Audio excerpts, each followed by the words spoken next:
அதிமுகவும் திமுகவும் ஒன்றாக சேர்ந்து ஆட்சி அமைக்க முயற்சி செய்தார்கள். இதை நாங்கள் வந்து கடந்த ஒரு மாசமா சொல்லிட்டு வரோம். இவங்க என்ன செஞ்சாங்க? ரெண்டு பேரும் சூழ்ச்சியாக என்ன செஞ்சாங்க? இதை பின்னாடி இருந்து திட்டமிட்டு வகுத்தது யார்? பாரதிய ஜனதா கட்சி பின்னாடி இருந்து திட்டமிட்டு அதிமுகவும் பாரதிய ஜனதா கட்சி மற்றும் திமுக மூன்று பேரும் சேர்ந்து ஆட்சி அமைக்க மறைமுகமாக பாரதிய ஜனதா பின்னாடி இருந்து அந்த ஆப்ரேட் பண்ணாங்க நான் சொன்னோம். அதுதான் இன்னைக்கு வந்து ஐயா காதர் மைதீன் அவர்கள் வந்து வெளிப்படையாக இன்னைக்கு ஒரு பேட்டியில் சொல்லியிருக்காரு. அது சில நிமிடங்கள் பார்க்க முடிஞ்சுது.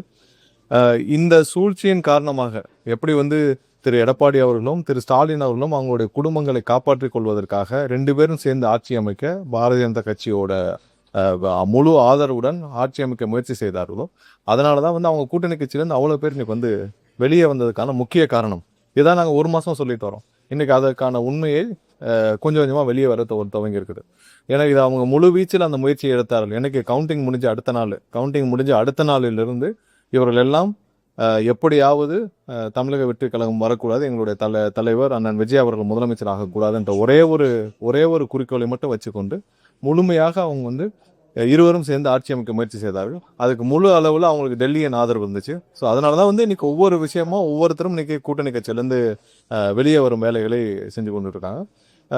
முன்னாடி இருந்து அவங்களுடைய கூட்டணிகளிலிருந்து வந்த எல்லாரும் வெளிவந்ததுக்கான முக்கிய காரணம் ஒரே ஒரு காரணம் தான். இவ்வளவு பேர் ராஜினாமா செய்யறதுக்கும் காரணம் தான். ஏன்னா எப்படி வந்து புரட்சி தலைவர் அம்மா அவர்களும் புரட்சி தலைவர் அவர்களும் தீய சக்தின்னு திமுக சொன்னாங்களோ அதே தீய சக்தியோடு இன்னைக்கு கூட்டணி சேர இவங்க ரெண்டு பேரும் இவங்கெல்லாம் தயாரா இருக்காங்கன்றப்போ எப்படி அங்க இருக்கிற எம்எல்ஏக்கள் அங்க இருக்கிற மூத்த நிர்வாகிகள் தயாரா இருப்பாங்க? ஸோ இதுதான் முக்கிய காரணம். அவங்க வந்து இன்னைக்கு வந்து ஒரு தீய சக்தின்னு சொன்ன திமுகவோடு கூட்டணி சேர்ந்து ஆட்சி அமைக்க திரு எடப்பாடி அவர் முயற்சி செஞ்சா எப்படி அங்க இருக்கிற மூத்த நிர்வாகிகள் அம்மாவோட பயணிச்சவங்க புரட்சி தலைவர் எம்ஜிஆரோட பயணிச்சவங்களாம் எப்படி அவங்க வந்து அந்த கட்சியில தொடருவாங்க? ஸோ அதான் முக்கிய காரணம் அவங்களாம் ராஜினாமா செய்வது. இன்னைக்கு வந்து முன்னாடி எங்களுடைய தலைவர் சொன்னார், இந்த மாதிரி போட்டி வந்து டிவி கேக்கும் திமுக தான். இன்னைக்கு வந்து இப்போ இவர்கள் செஞ்ச கூத்துல பாத்தீங்கன்னா இன்னைக்கு போட்டி வந்து டிவி கேக்கும் மொத்த தீய சக்தியும் மொத்த உருவமாக எல்லா கட்சியும் ஒன்று சேர்த்து நிற்கிறாங்க. ஸோ இன்னும் நாங்கள் போன வாரம் நாங்கள் திரும்ப சொன்னோம், இன்னும் அந்த முயற்சியை செய்து கொண்டு தான் இருக்கிறார். இன்னும் எப்படியாவது குறுக்கு வழியில் ஆட்சி அமைக்கும் முயற்சிகளை திமுகவும் திரு ஸ்டாலின் திரு உதயநிதி மற்றும் திரு எடப்பாடி அவர்களின் மகன் 4 பேரும் ஒரு சில தொழிலதிபர்களும் சேர்ந்து இந்த முயற்சியை இன்றும் செய்து கொண்டு தான் இருக்கிறார்கள். இதுதான் இன்னைக்கு காரணத்தை சொல்லி இருக்கிறார். பட் இதெல்லாம் எல்லாருக்கும் தெரிஞ்ச விஷயம், இன்டர்னல் எல்லாருக்கும் தெரிஞ்ச விஷயம் தான். இவர்கள் தீவிரமாக முயற்சி செய்தார்கள். பட் மக்கள் கொடுத்த தீர்ப்புக்கு எதிராக மற்ற கட்சியினர் மற்ற கட்சி அவங்களுடைய கூட்டணி கட்சியினரே தயாராக இல்லை. அதனால இந்த கூட்டணி எங்களுடன் வந்து சேர்ந்து இன்னைக்கு ஆட்சி அமைக்க ஒன்றாக இருந்தால். ஆனால் ஒன்று மட்டும் உறுதி, இவர்கள் செய்த ஒரு விஷயத்தால் இனிமேல் தமிழகத்தில் என்றைக்குமே கூட்டணி ஆட்சி தான் என்பது உறுதியாக இருக்குது. ஸோ இந்த விஷயம் வெளியே வந்திருக்கிறது. கண்டிப்பாக தமிழக மக்களும் இதை நன்றாக புரிந்து கொண்டு தெரிந்து கொள்ள வேண்டும். நாளைக்கு நடக்கக்கூடிய கூட்டத்துல கம்யூனிஸ்ட் கட்சிகள் விடுதலை சக்திகள் எல்லாம் கலந்துக்கிறாங்க சொல்லி எல்லாருக்கும் முறையாக அழைப்பு விடுக்க உட்பட்டு வருகிறது. மொத்த எல்லாருக்கும் அவங்களுடைய அப்ரூவோட நான் சொல்லுவோம்.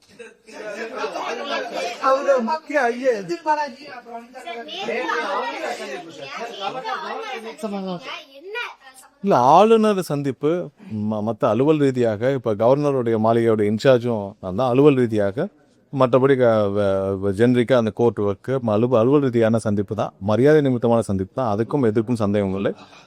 உயர்கல்வி அமைச்சரும் என்னோட வந்திருந்தார். ஸோ அதனால அலுவல் ரீதியான சந்திப்பு தான். அமைச்சர்கள் மீது நடவடிக்கை எடுக்க ஒப்புதல் கொடுக்கணும், அதுக்காக அந்த சந்திப்பு நடந்ததா ஒரு நகர்வு இல்லை. அதே நாங்கள் நேரடியாக அழுத்தம்லாம் கொடுக்க வேண்டிய ஃபைல் போயிருக்கு, முடிவெடுக்க வேண்டியது அவருக்கு தெரியாதான். ஃபைல் அங்கே இருக்கு, முடிவெடுக்க வேண்டியது அவருடைய வேலை.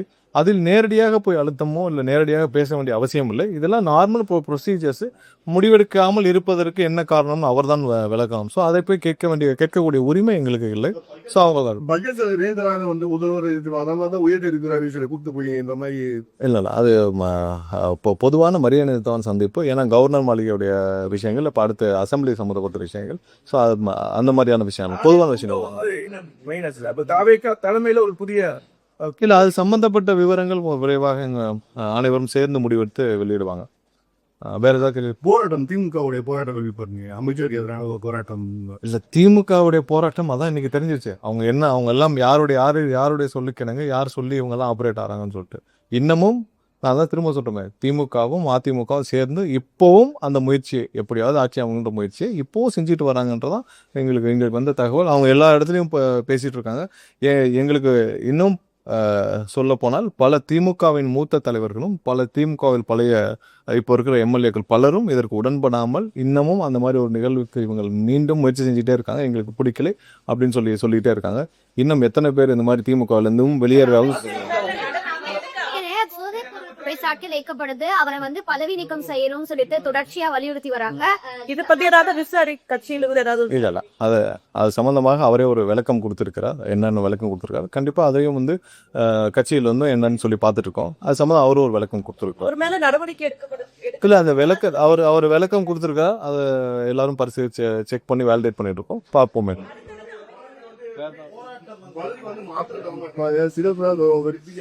இல்ல அது விமர்சனங்கள் எப்படி வேணாலும் வரலாம். பட் அவர் கொடுத்த விளக்கம், பட் அதையும் வந்து வேலிடேட் பண்ணிட்டு இருக்காங்க. வேலிடேட் பண்ணி என்னன்னு சொல்லிட்டு அமைச்சர்கள் மேல இப்படி அடுத்தடுத்து புகார் இந்த மாதிரி சர்ச்சைகள் வருது, புகார்கள் வருது. இல்ல வேற எந்த புகார் விஜயநாதன் மேல அவர் சமீபத்துல இல்ல அவர் கலந்துகிட்ட மேடையில ஒரு சில பேர் அங்க வந்து நடனம் ஆடி இருக்காங்க. ஸோ அது வந்து அவருடைய கவனத்திற்கும் இல்லாமல் திடீர்னு நடந்துச்சு. அவர் அதை பண்ணுறாரு. ஸோ அதெல்லாம் வந்து அவரே அங்கே விளக்கம் கொடுத்துருக்கிறார். சரி, என்னன்னா திடீர்னு ஒரு நிகழ்ச்சிகள் போறப்போ அங்க நமக்கும் தெரியாமல் அந்த நிகழ்ச்சி ஏற்பாட்டாளர்கள் ஒரு சில விஷயத்தை அவங்க செஞ்சிருவாங்க. ஸோ அதை நம்ம தடுக்கக்கூடிய இடத்துல நம்ம இனிமேல் போகிற நிகழ்ச்சிகள்ல நம்ம எப்படி நடந்துக்கணும், பொது நிகழ்ச்சிகள் எப்படி நடந்துக்கணும் நம்ம தான் பார்த்துக்கணும். ஸோ அதற்கான ஒரு போதிய இது வந்து அவங்களுக்கும் ஒரு முன்னெச்சரிக்கையாக நடந்துக்கணும்னு அவங்க இனிமேல் அந்த அனுபவம் கிடைத்துவிடும். கண்டிப்பா எல்லாரும் தொடர்ச்சியா ராஜினாமா பண்ணிட்டு வராங்க. இந்த 107ங்கிற இடத்த வந்து 118 எதிர்பார்த்துக்கான ஐடியாவா? எங்களுடைய கூட்டணி கட்சியின் முழு ஆதரவு 120 எம்எல்ஏக்கள் எங்களுக்கு முழு ஆதரவோட நாங்கள் எல்லாம் ஆட்சி அமைச்சிருக்கோம். கூட்டணி ஆட்சியாக இருக்குது. முதல் முறையாக தமிழகத்தில் கூட்டணி ஆட்சி. இனிமேலும் கண்டிப்பாக தமிழகத்தில் கூட்டணி ஆட்சி தான் இருக்கும். அதுல எந்த மாற்று கருத்து. ஆனா இவர்கள் ராஜினாமா செய்வதற்கான காரணம் தெளிவாக நாங்கள் முன்னாடி சொல்லிட்டு இருக்கோம். திரு எடப்பாடி அவரும் திரு ஸ்டாலின் அவரும் சேர்ந்து ஆட்சி அமைக்க முயற்சி செய்தால் யார் ஒத்துப்பாங்கன்னு கேட்க. இவர் 2 பேரும் சேர்ந்து ஆட்சி அமைக்க முயற்சி செய்தால் யார் ஒத்துப்பாங்க? யாராவது அவர்கள் வீட்டில் இருக்கிறவர்களே, அவர்கள் கட்சியில் இருக்கிற அடுத்த கட்ட தலைவர்களே யாரும் ஒத்துக்கலையே. இது ஒரு காரணம் தானே எல்லாரும் வெளியேறது காரணம். அதிமுக இருந்து ஒரே நாள் அவ்வளவு எம்எல்ஏக்கள் வெளியேற முக்கிய காரணம் என்ன? இவங்க 2 பேரும் சேர்ந்தால் எப்படி போய் மக்களை சந்திப்பாங்க? இந்த 2 குடும்பமும் அவங்களுடைய சொத்துக்களை காப்பாத்திக்கிறாங்க. திரு எடப்பாடி அவர்கள் குடும்பமும் திரு ஸ்டாலின் அவர்கள் குடும்பமும் சொத்துக்களை காப்பாற்ற இந்த வேலையை செய்யறாங்க. ஸோ அவங்களுடைய சொத்துக்களை காப்பாற்றுவாங்க. பட் அடுத்த கட்டத்தில் இவங்க எல்லாம் மற்ற மாவட்டத்தில் இருக்கவங்க போய் மக்களை சந்திக்கணும்ல. இவர்கள் 2 பேர் வீட்டை விட்டு வெளியே வர போறது இல்லை. அவருடைய இருப்பிடமே வேற. பட் மற்ற மாவட்ட அளவிற்குல மற்ற எம்எல்ஏக்கள் மற்ற மாவட்ட செயலர் எல்லாம் போய் மக்களை சந்திக்கும்ல. என்னங்க இப்படி போய் ஆட்சி அமைச்சிருக்கீங்களே, கொஞ்சம் கூட உங்களுக்கு இதா இல்லையான்னு கேட்பாங்கல்ல 4 பேர். ஸோ அவங்க தானே மக்களை சந்திக்க போறாங்க. அதை மக்களை சந்திக்க முடியாமல் தான் இன்னைக்கு எல்லாரும் வெளியேறினால தவிர்த்து எங்களுக்கான நம்பர்ஸ் 120 கண்டிப்பாக கூட்டணி கட்சியோட ரொம்ப தெளிவா இருக்கு. ஸோ அவர்கள் வெளியேறதுக்கான காரணம் இவர்கள் 2 பேரும் இன்னும் அந்த முயற்சியை தொடர்றதுனால தான்.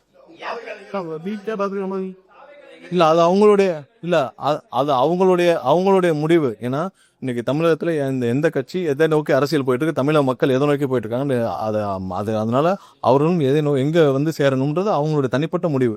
அதை பற்றி நாங்கள் கமெண்ட் பண்றதில்ல. ஆனால் அவர்கள் ரிசைன் பண்றதுக்கோ இல்ல அவங்க கூட்டணியிலிருந்து மற்ற கட்சிகள் வெளியேறினதுக்கோ இன்னைக்கு அவர்கள் வந்து செய்யும் முயற்சிக்கோ இன்னைக்கு வந்து ஐயா காதர் மதியன் அவர்கள் சொல்லியிருக்க ஒரு பதில் வந்து எல்லாரும் ஒட்டுமொத்த தமிழக மக்களும் இது புரிந்து கொள்ள வேண்டிய அதுதான்.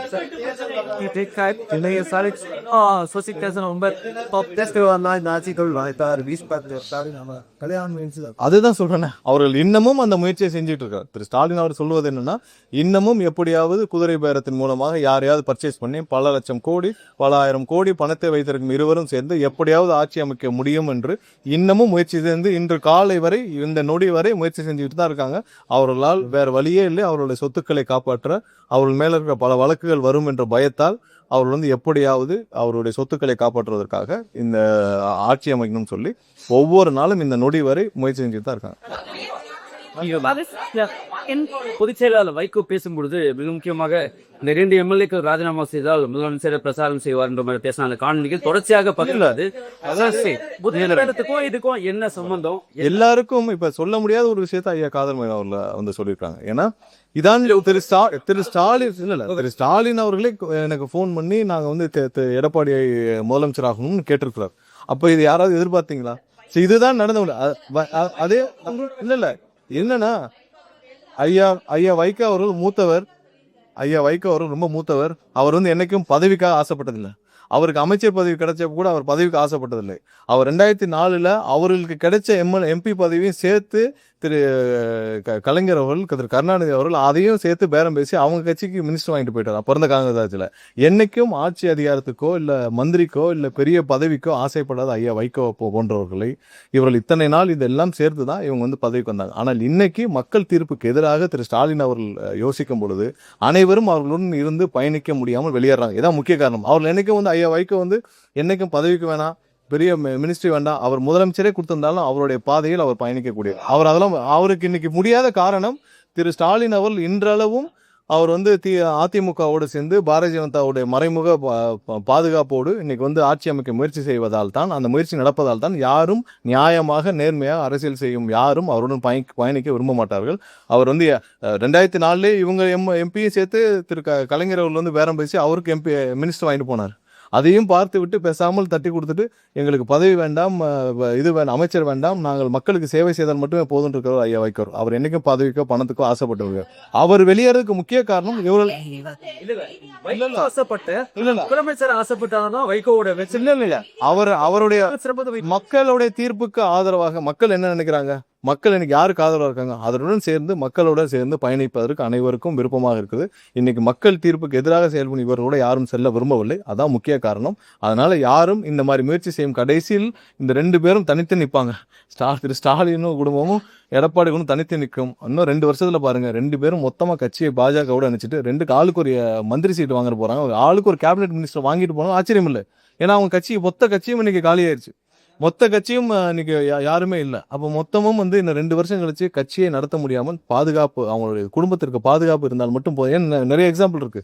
நிறைய நார்த்தில் நிறைய கட்சி இந்த மாதிரி ஆயிடுச்சு. கடைசியில் போய் ஒரு கேபினெட் மினிஸ்டர் வாங்கிட்டு போன காலங்கள் இருக்கு. நிறைய பழைய கட்சிகள் நிறைய இருக்கு. அதே மாதிரி தமிழ்நாட்டிலும் திரு எடப்பாடி அவர்களும் திரு ஸ்டாலின் அவர்களும் வீட்டுக்கு ஒரு கேபினெட் மினிஸ்டர் வாங்கிட்டு 2 வருஷத்துல போறாங்களா இல்லை மட்டும் பாருங்க.